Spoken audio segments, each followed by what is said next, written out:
everybody, and thanks for joining me today.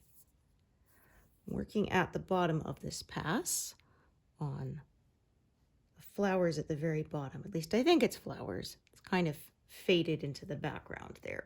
It's lots of purples, so that's what I'm calling it. Getting closer to 96% done, and I was hoping to be 97% done by the end of March, so I am on track to manage that at around 298,000, which would leave me with less than 10,000 remaining. So woohoo! The end is approaching, slowly but surely.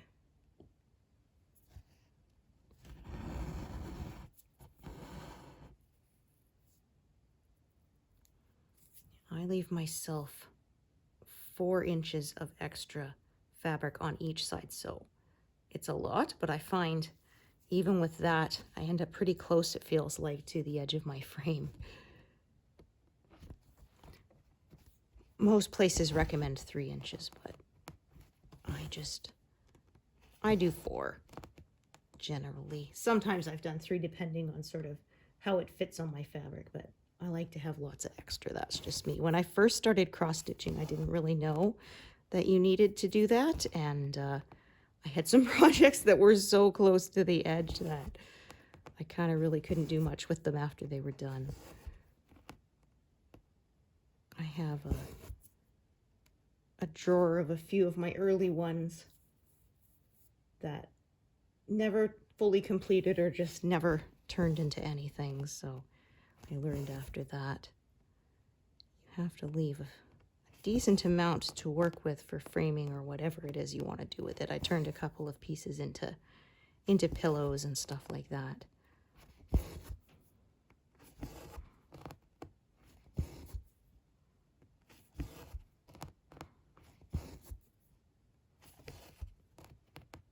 I know someone who said they actually turned their cross-stitch piece into a blanket. I was thinking, wow, but I don't know. I'd be afraid to use it and get anything on it. So there's that. Okay, I'm going to go right to the bottom, I think. So as you can see, my magnet is right there.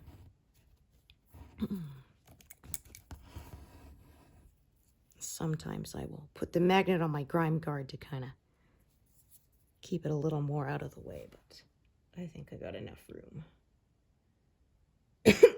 Pardon me. Oh dear. It was not good the other day at work. I had to answer the phone, and as I inhaled to answer the phone, I don't know, something went in the wrong way and I started choking on it, and I was having to turn the receiver away from my mouth and cough and then say sorry to the person on the other end. It was terrible. Oh, I hate that when you choke on nothing. Oh, it's the worst. It's like, okay, throat, stop freaking out on me. Stop closing up. I need to actually be able to speak.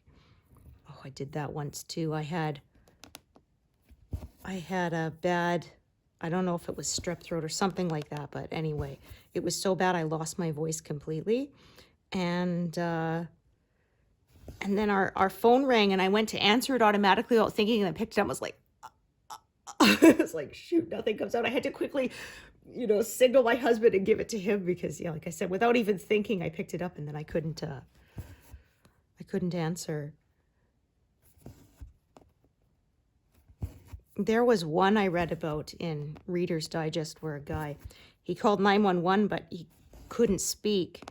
And he wasn't choking, but for some reason his voice wouldn't work. And he was lucky because this was before the days in the computers where like you call and the location just kind of comes right up on the computer if it's a landline, the enhanced 911, but this was back before then. So he was really lucky the 911 operator didn't think it was a prank call or something and actually managed to, okay, started saying, okay, are you in the city? And they had 1 tap and 2 taps, and then, okay, and they just started asking, are you the west side or the east side? And they actually managed to narrow it down to an address. and dispatch help to him. But it was one of those sort of 1 in a million things. It was wild. Yeah, Reader's Digest, I don't know if it's still in other countries, but they quit making them in Canada. I think the early 2000s. I used to read them a lot when I was a teenager. My dad introduced me to them, and he had boxes and boxes of them. So they were a nice sort of little magazine. Had a lot of little things in it. So they had true stories, and they had funny anecdotes and all sorts of stuff. People could send theirs in, and if it got printed, I think they got like $25 or something, but mostly it was like, hey, look, my anecdotes in Reader's Digest. Yeah, they especially used it because if an article didn't fill a whole page, they would put a little anecdote at the bottom and stuff. Some of them were quite amusing. And it was funny, I kind of stopped reading them before they stopped printing them, at least in Canada. And I think you can still get them electronically, but I kind of forgot about them. And then it was like one day, a few months ago, I suddenly went, whatever happened to Reader's Digest? I realized I hadn't seen it at the till anymore, because it used to be one of those kind of impulse items. You know, they put where they have like the gum and the gift cards and, you know, stuff like that, candy bars. They used to have like books sometimes in a Reader's Digests, and I suddenly thought I hadn't seen those in years, and I looked up and yeah, they had quit printing them, at least in Canada. I can't remember if it was in other places, but yeah, it was kind of sad. It was like the end of an era. Right.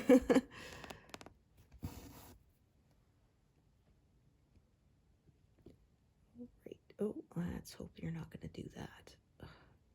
Sometimes Pattern Keeper keeps trying to pull down, or my tablet, not necessarily Pattern Keeper. Sometimes when you're trying to work, it keeps trying to pull down the top menu. If you're trying to mark up near the top or use the buttons at the top, and sometimes it gets very irritating, and I've had to back out and actually reboot Pattern Keeper to get it to stop doing that, because it got pretty annoying.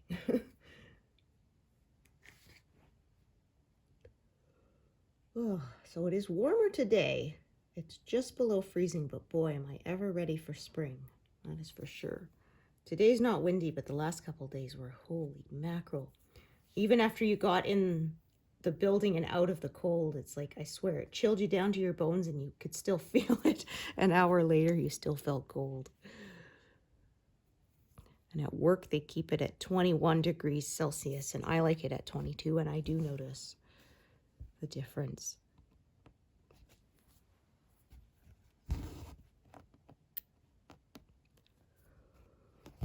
Ooh, pardon me.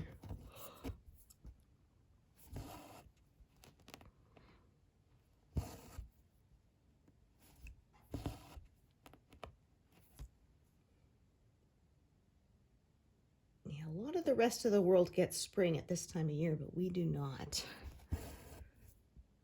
Or more like April, even May. We still get a ways to go.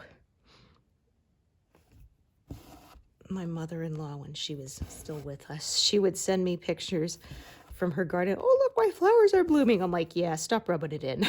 Because they lived in BC. It's warmer there.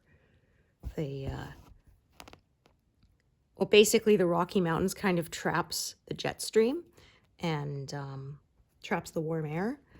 And we're on the other side of the Rockies, so we don't get it.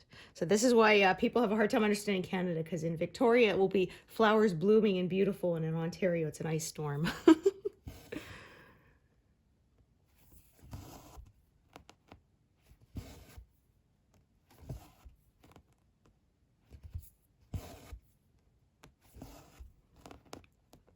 stitching this one kind of from the bottom for now. Bottom up.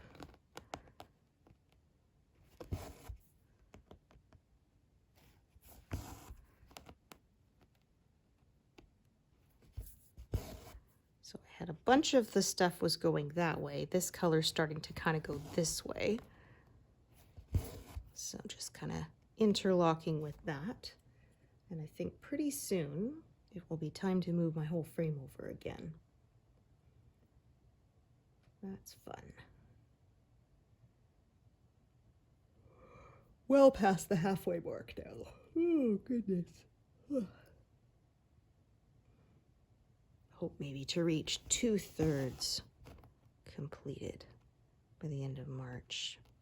Maybe even closer to 3/4. We will see. Oh, I think I did something wrong there. That doesn't look quite right. Let me just double check. Oh, and there's another thread there that I don't want to sew into my work.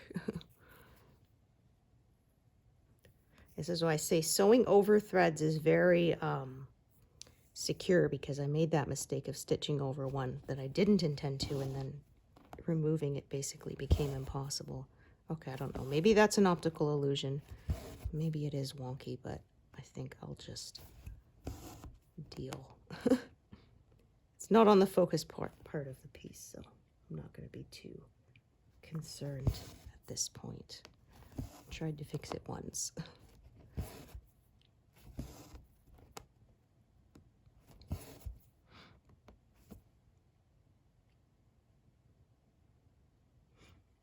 We did get a bit of ice fog last night. It's where the frost basically, or the fog basically forms ice crystals on everything. It's pretty when you don't have to go anywhere. Not so nice when you have to drive and de-ice your car. I said a lot of times I feel like I spend more time removing the ice from my car windshield and windows than actually driving anywhere. And I won't complain. That's one thing I like about where I live, is there's sort of, it's big enough that pretty much everything you need is here, but it's not so big that we end up with too much bad traffic.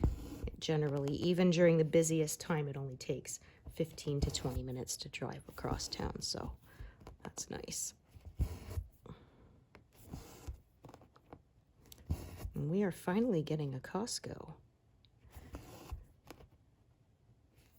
We've been wanting one for a long time. They usually don't build one unless there's at least 50,000 people in the city where they're building it, and we're not quite that big, but we have quite a lot of sort of surrounding rural area that has a fair amount of people, so I guess they figured it was enough with the city and the surrounding area to make it worth it for them. So, and it's official. They've actually broken ground, and there's a sign up saying that Costco's coming soon. So, because there's been people who've been making rumors about it for a long time, and then it wasn't real. But so I always said, I'll believe it when I actually see it. So there's actually a sign out. So I think we're good now. And there was like an official press release. So.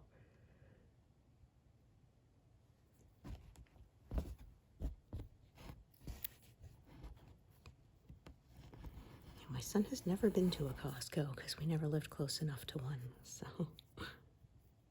although I said I don't think we'll go for the first few weeks it's open, because it's going to be just mobbed. It's going to be crazy.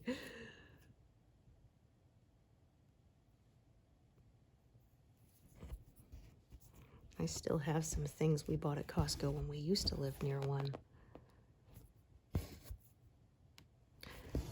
I bought a thing of oregano, and I think I finally finished using it up like 15 years later. And I know technically you're supposed to use spices within a time, because otherwise they lose their potency, but it was still good. I just used a bit more. It was fine. I had that bottle for so long. It was one of those big plastic shaker bottles that they use at restaurants. I had it for so long that I left it too close to the element, and it kind of melted on one side. And I still used it. Oh, dear. Yeah, talking about things expiring, I've been having to bake a bit more the last couple of weeks, because I realized my bag of flour is set to expire end of April. So, yeah, a lot of people think those things keep forever, but no, they do have a limited shelf life.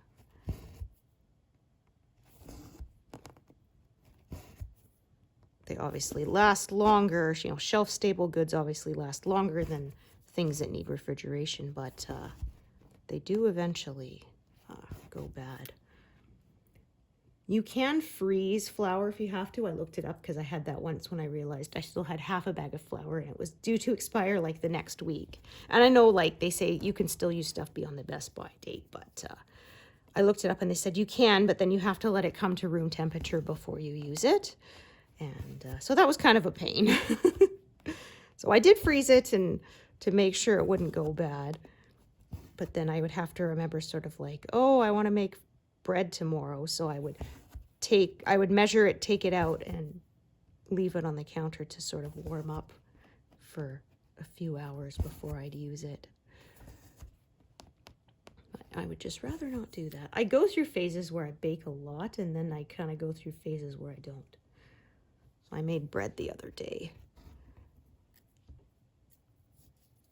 I'll maybe make some cookies today, because I bought some cookies from the store a couple weeks ago, and they were such a disappointment. I was so sad they overbaked them, and they were like as dry as eating a cracker.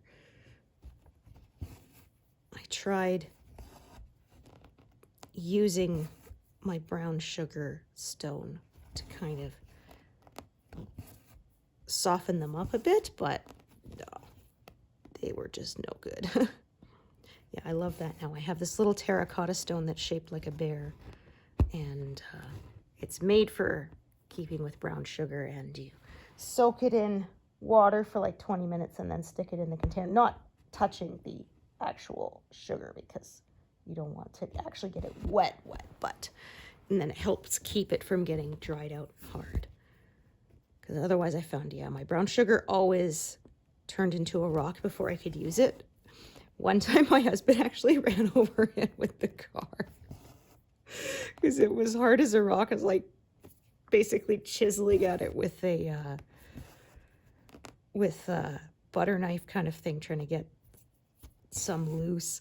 And he's like, oh, here. And he took it and he wrapped it in a couple of garbage bags and he took it outside. And I thought maybe he used his hammer or something. And he said, no, I ran over it with the car. It worked. It was powder again. But yeah, now I have a Tupperware container that I put the bag in with a lid so that it's sealed. And then I put the little brown sugar stone in there with it. And I have not had a problem with it drying out sort of every time I go to bake something that needs brown sugar, I'll replenish the stone and so you can use them two ways. You can either leave it dry and use it to absorb extra moisture from something if it's too wet, or you can wet them, soak them down, and then use them to keep things from drying out. So I have a couple and I've used them for both sort of things. There you go. They're just a terracotta stone.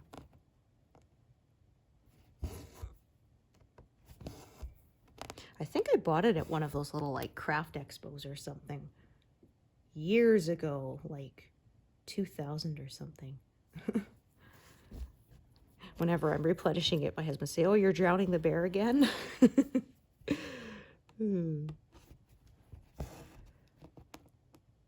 There was one tip I saw was like to slice up an apple and leave it in there, but the problem is like you leave it too long, that could go bad, right? It could get moldy or something. You really don't want that.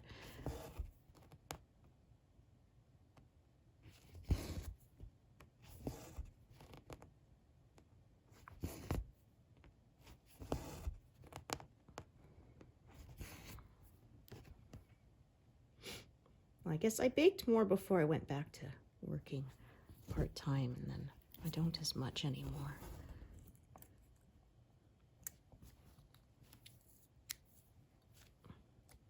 I first got into baking bread because my in-laws gave us a bread maker as a wedding gift.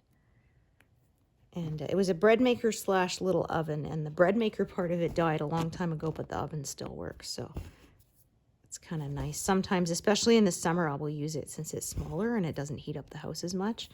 Or if I have to cook something that's at a different temperature than the rest of the meal, it's really useful for that. but it had the, like the bread maker thing, and you slide it in, click, and then it would turn, and the little motor that turned the dough hook stopped working. So now I use an actual stand mixer, my KitchenAid stand mixer. Actually, I say KitchenAid, but it's not. It's a Breville. I wasn't happy. I bought a brand name KitchenAid a few years ago, and it was not good. Within a few months, you could hear the motor kind of slipping and clicking, and it was, they don't make things to last anymore. Because, yeah, my uncle said he has one, because he went to culinary school for a year or two. And so they bought him like a really good professional grade, you know, back in the late 80s, $600 machine, which was, you know, a lot more now, if you count for inflation. And he said, and it's still running. But, yeah, that's the case with everything nowadays. Used to, you bought an appliance and it lasted you for 40 years, but now they plan things to not last that long, so you have to replace them earlier. I remember reading that somebody said there is a difference between the old Corningware and the new ones. The old ones were basically indestructible, but the newer ones are not as good.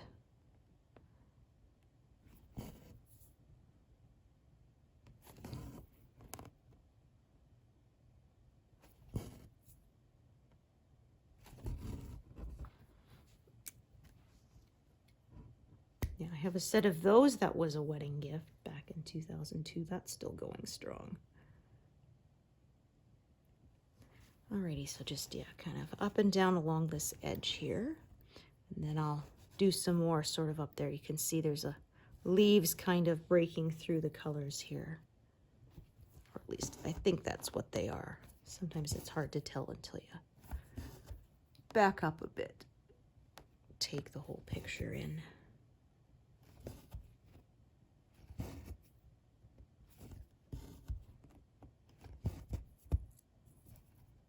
Oh, darn. Yeah, tied a knot. I hate when that happens. Yeah, okay, and it's going to end up on the front, isn't it? Okay, I'm going to tack this over here. Force that knot to go to the back. Ooh, I was on the wrong mode here. There we go. Then I'll tie this thread off. So of course, because I'm near the edge, I'm no longer pin stitching to end my threads because I don't want any of them to show through on the front. So I'm drawing it along the back and up towards the center of the piece to keep them from showing through.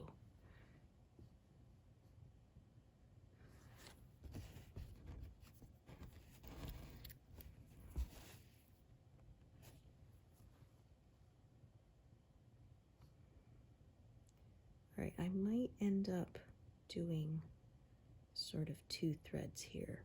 For now, I'll stick with 1, and I will decide. I mean, this one's gonna run out before I run out of stitches, so kind of works out. 6 of one and half dozen of another, as my grandma used to say.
Oh dear, that's not good.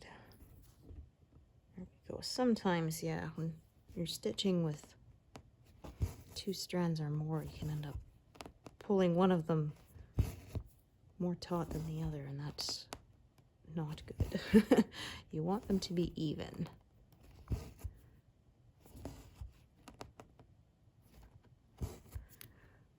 Alrighty.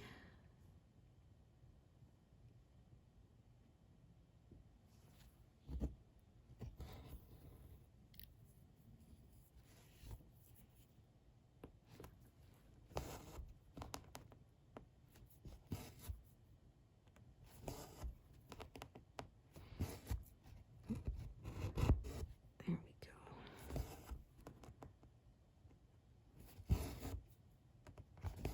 we go. Lots of purples this month.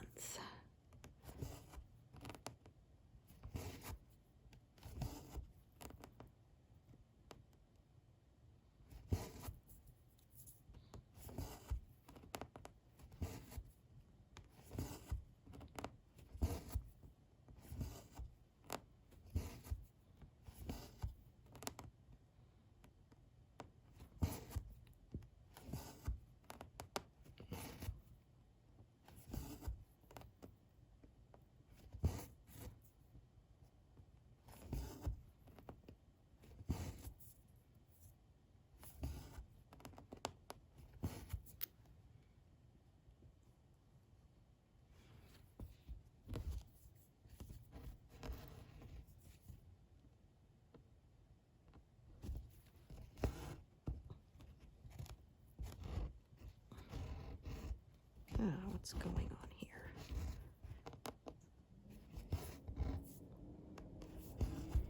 That's better.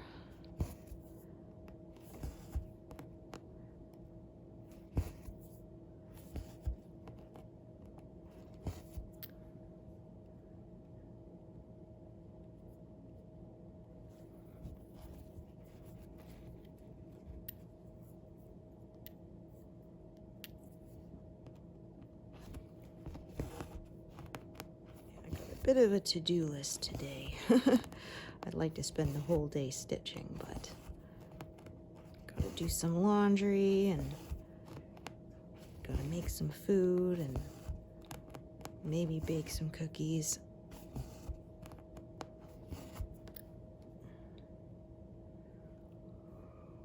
Ooh, okay. So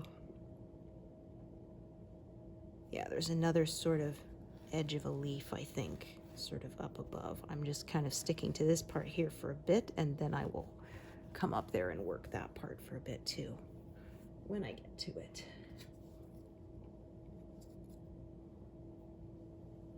Oh, that's no good. Got all my little leftover pieces on here, and I almost tied a big knot in the whole thing, which is not what I'd want to do. Luckily, I caught it before I tightened it up.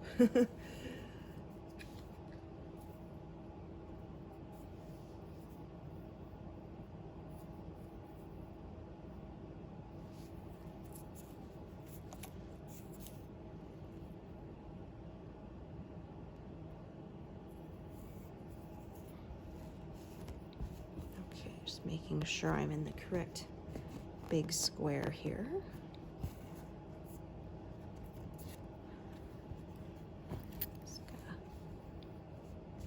Move those kind of out of my way for now.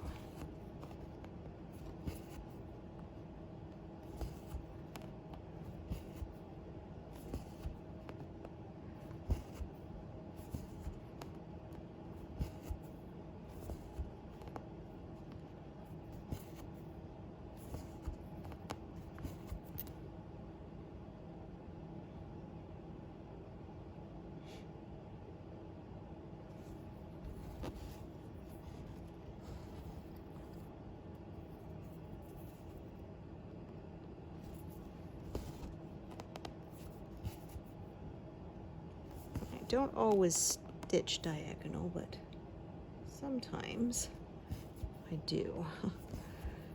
Depends on what shape the colors make.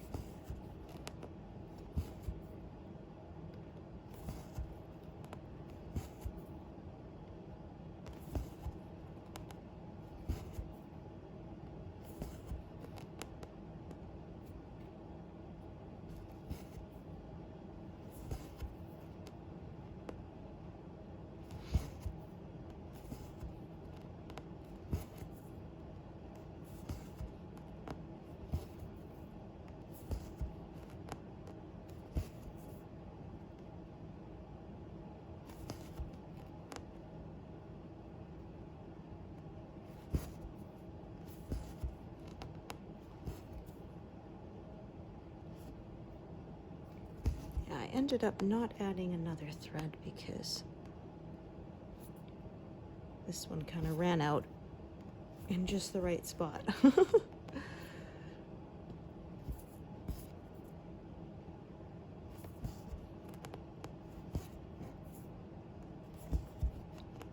Nice when it works out that way.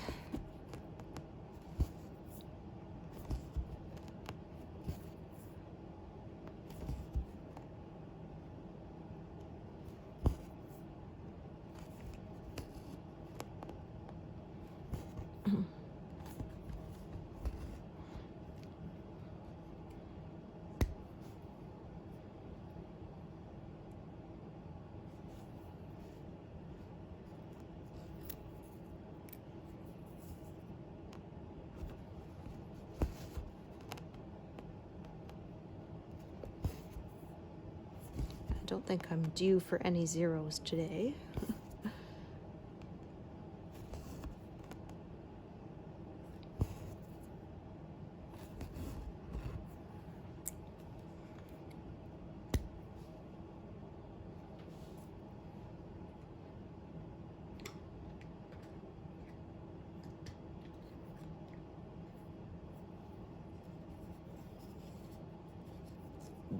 Oh dear.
Bottom again. I'm just kind of slowly building up layers as I work towards the right.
Oh, no, I can just see right now. I missed the correct spot there. I pierced the fabric instead of going through the correct place.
Oh,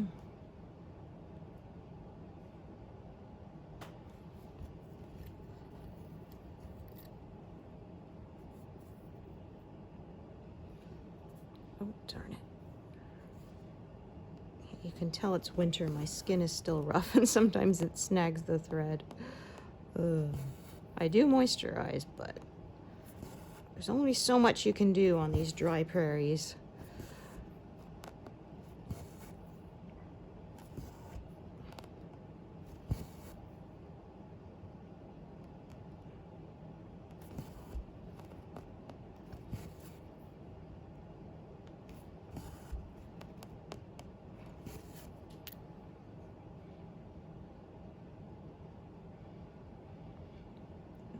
That color there.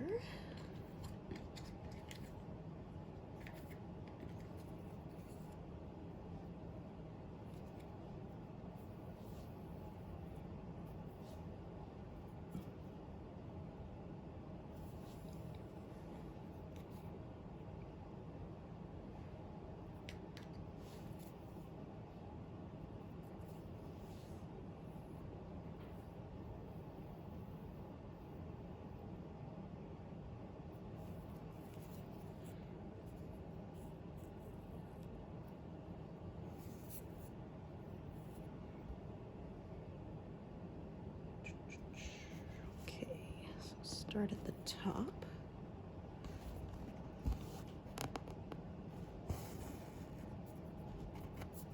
Oh, I just realized I went well past 100 now.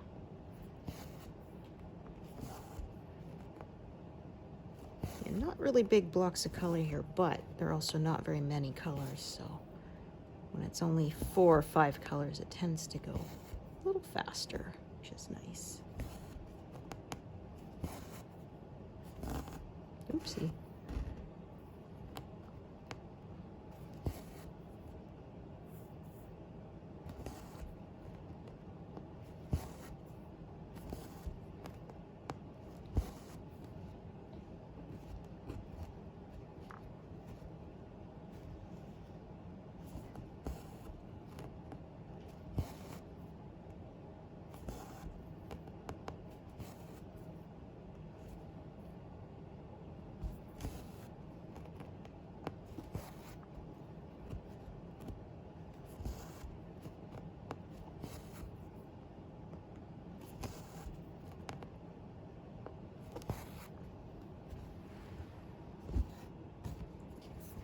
Just making sure that was an end I was feeling and not a knot.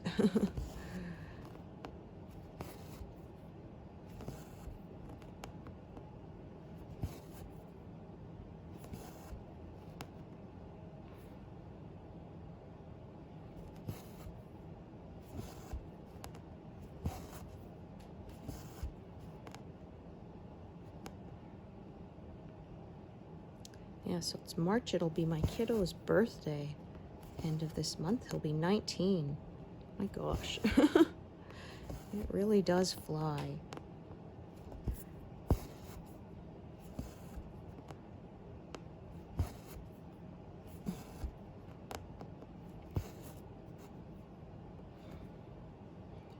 There's a few patients at my doctor's practice at work, so I get to see him and it's like, oh my goodness.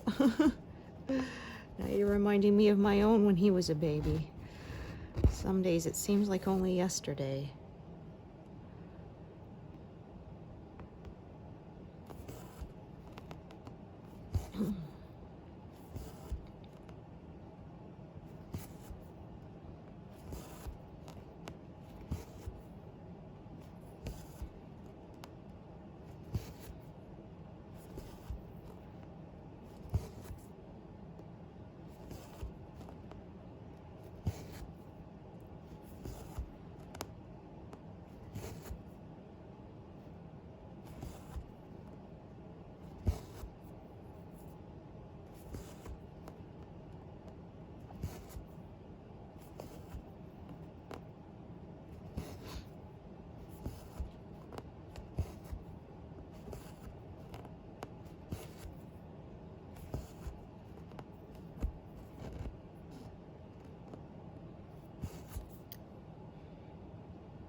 Oopsie.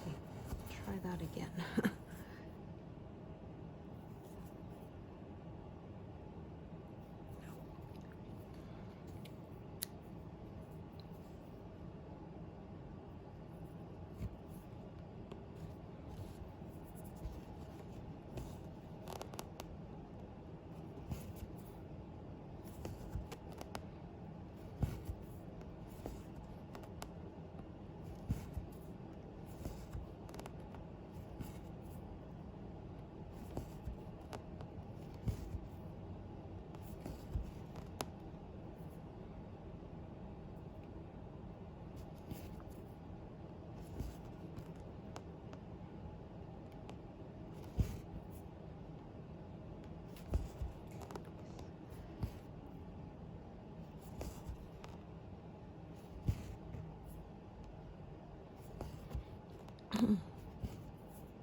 Yeah, getting closer to that. 96%.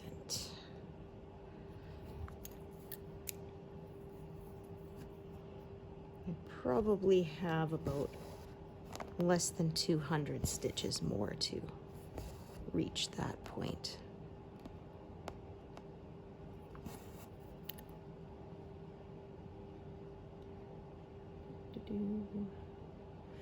So I won't hit it on camera, but I might get it today once I'm done my other chores. I hope to still have some time left to stitch.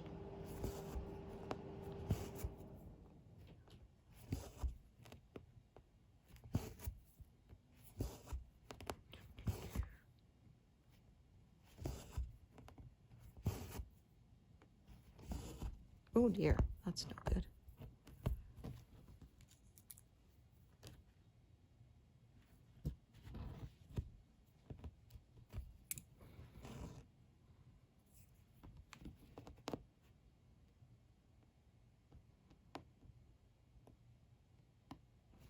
I just realized now this stitch probably looks a little funny, but oh well, I'm gonna leave it. I don't feel like pulling back to fix it.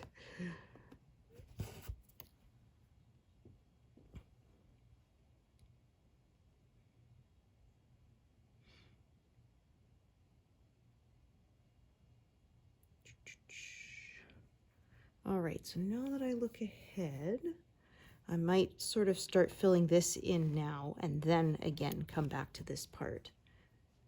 Yeah, I think that's what I'm gonna do. So kind of move up a little bit. So I'm just gonna unthread these because I won't be using them for a little bit.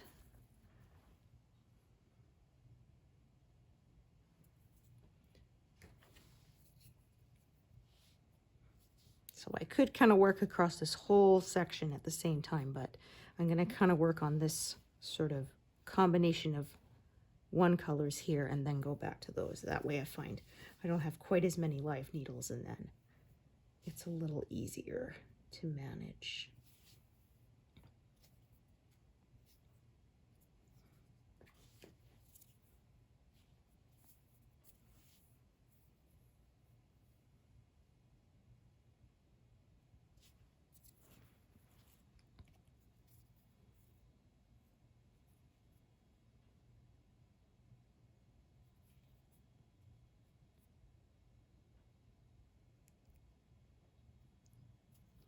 Try that again.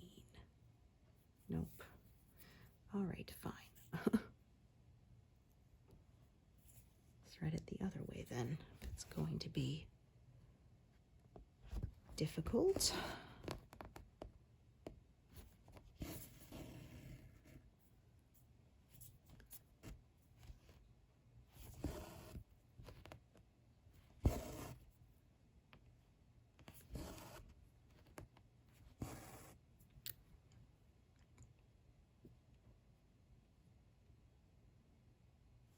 Just gonna check the length of the other threads I have. Yeah, I had a feeling that was a short one. And then this one down here. All right, that's a fairly decent length. I'm gonna add another thread up top.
Just make sure I'm in the right spot. Yes, okay.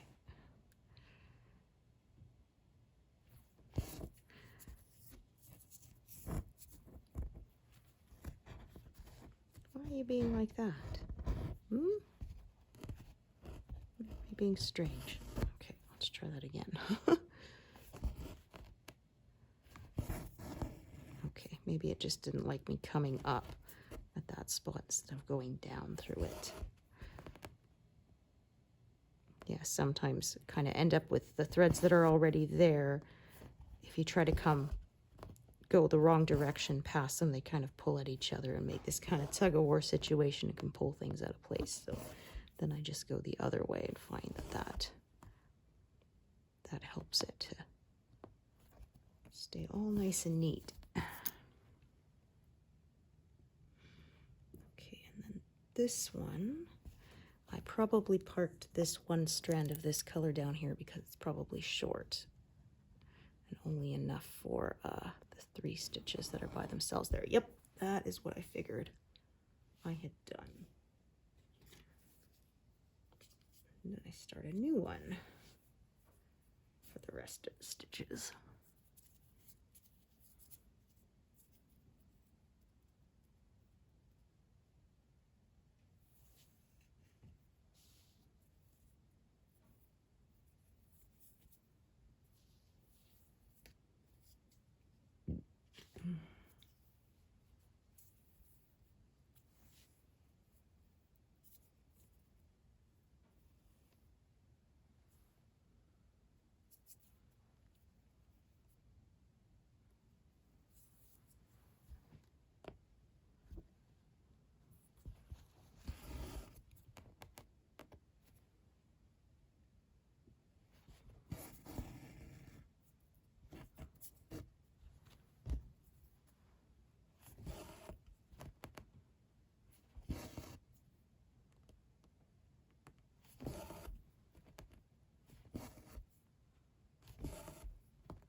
So Outlander's coming back for the final season this month. So I'm excited for that. I read most of the books, but I think I didn't read the latest one, Tell the Bees I Am Gone. I think I read up to Written in My Heart's Own Blood, I think is what I've read up to, and I haven't read anything else beyond that. The last few books have been a bit of a slog for me.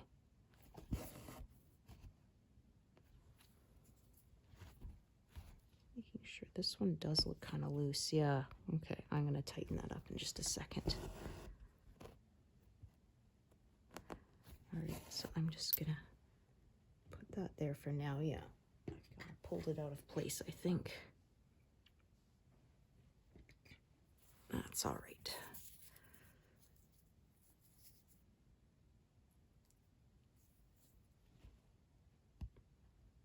Yeah, sometimes once it's been kind of stitched, oops, through, it, trying to pull it taut from the back is such a pain. So I find it easier to just do this from the front.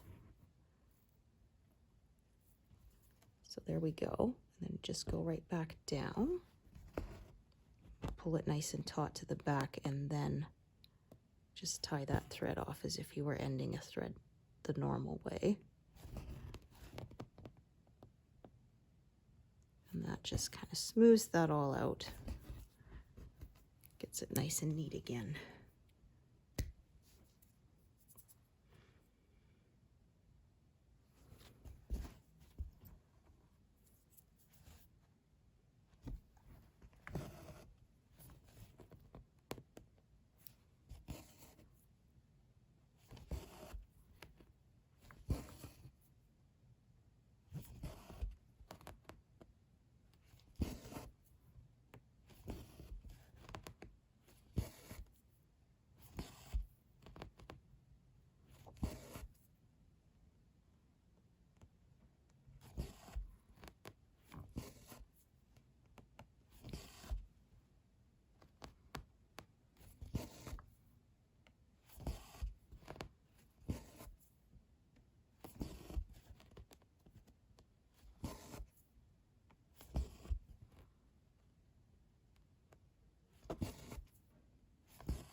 Oh, I'm at 95.95.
Oopsie.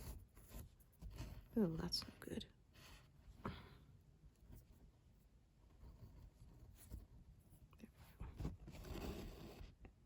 kind of twisty, so I'll just drop my needle for a second and let it kind of unwind a little. There we go.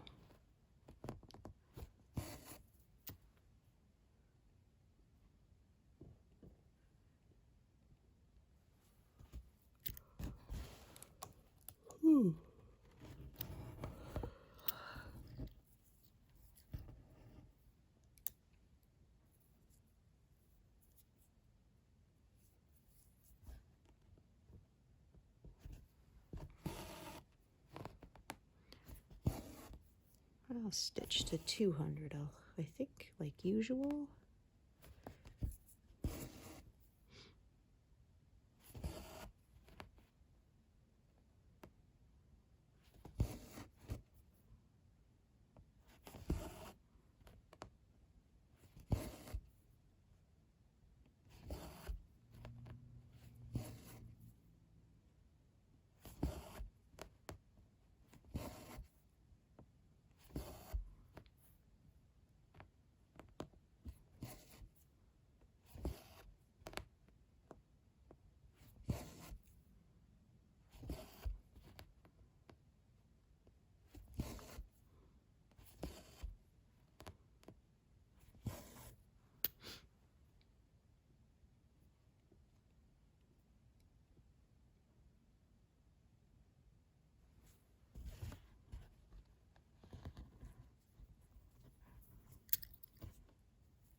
Oh, yeah, that's wrong.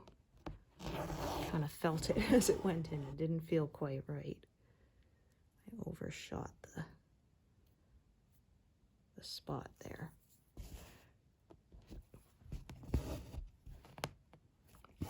That's better.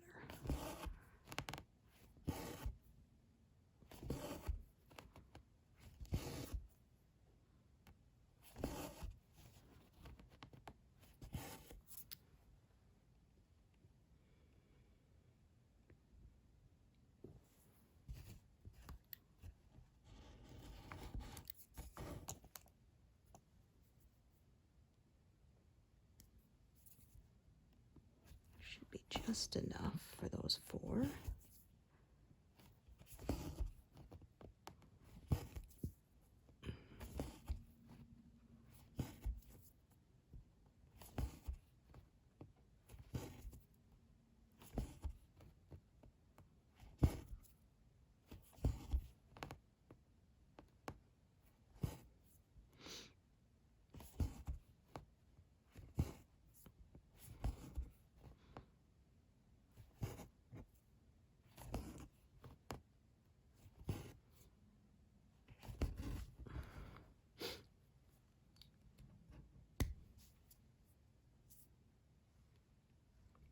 All right, so if I do this little bit there, that'll take me over 200.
Oops, but park it there. There we go. So just over 200, 203. So thank you so much for joining me today, and hope to see you next time. Thanks, everyone. Bye.